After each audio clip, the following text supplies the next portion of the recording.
Il est clair que les prochaines années, les prochaines décennies devront voir une véritable révolution dans la manière dont nous produisons et nous consommons l'énergie. Certains pourraient être tentés d'y voir une contrainte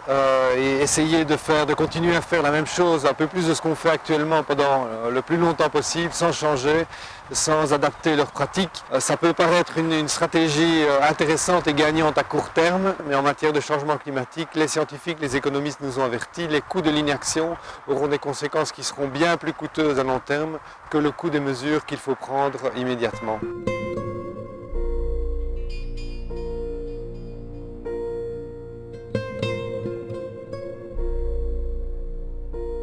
En réalité, la protection du climat et l'écologie en général doivent être considérées non pas comme une contrainte, mais comme une opportunité, une double opportunité même. D'une part, une opportunité d'optimiser nos processus de production industrielle en ayant recours aux sources d'énergie renouvelables, ce qui permettra de mettre nos entreprises à l'abri de l'augmentation prévisible du coût des combustibles fossiles, puisque ceux-ci sont en train de se raréfier. La deuxième opportunité, c'est de répondre dès à présent à la demande en produits du futur,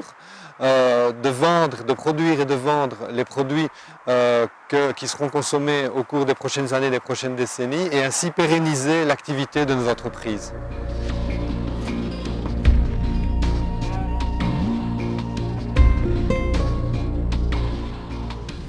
Pour saisir ces opportunités, il faut non seulement une vision claire et déterminée des entrepreneurs et des partenaires sociaux, et je pense que